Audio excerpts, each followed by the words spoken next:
We had actually come out on a family vacation out to Spokane. We live in Polson, Montana. We were going down to the swimming pool. My kids were playing. They were all happy. And Cole had had some incidences before with his balance and just couldn't quite catch his feet. So we kind of knew that there was something not quite right, but we were at the hotel and he had fallen again, and he got up and he looked at me and his face was frozen on one side. I didn't know if he was having a stroke, or I just knew we had to get him to the hospital right away. They did a CAT scan, and within the hour they knew that he had had a brain tumor. 1 minute our life was just wonderful, and within a minute's time everything was upside down. She told us it would be 15 months that we would have to stay out here, that we would be going through this treatment. I asked the doctor, well, what do other families do? And she told me, she said, well, a lot of them just move out here, and that wasn't an option for us. We have a social worker at the hospital, and she told us about the Ronald McDonald House, and here we came.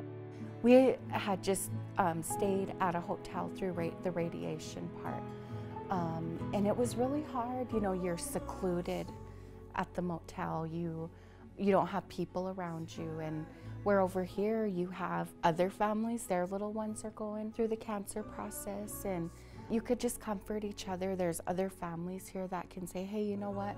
This worked for my little guy, or this is what we did. And you just have tremendous support here. It made something so overwhelming doable, you know, because we could stay here and Cole was comfortable here. He met so many different friends, and being able to do laundry, being able to change your sheets. I mean, those are just things that we could do at home, you know, things that make it feel normal here. Everything started in September of 2012. Cole completed 6 weeks of radiation.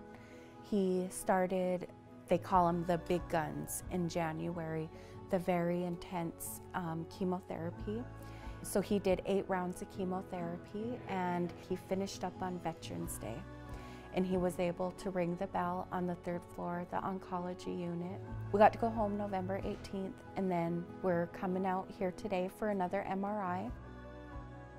He got a report today, no evidence of disease on his brain anywhere. When he was diagnosed, he had only been in kindergarten 3 weeks, and he wanted to join soccer, and you know, now he's able to just be a normal little boy and be a kid again. I credit the Ronald McDonald House for how good Cole is doing, because he always was surrounded by positive people, happy people that loved him and cared about him, you know, that got him through something so awful, so scary. It would have been really hard financially, I think, if we didn't have it here. Would have been really lonely too. Would have been very lonely.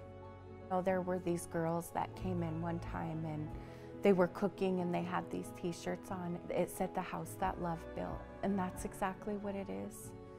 They love these kids, and they are totally all about the family, so that all they have to worry about is their child.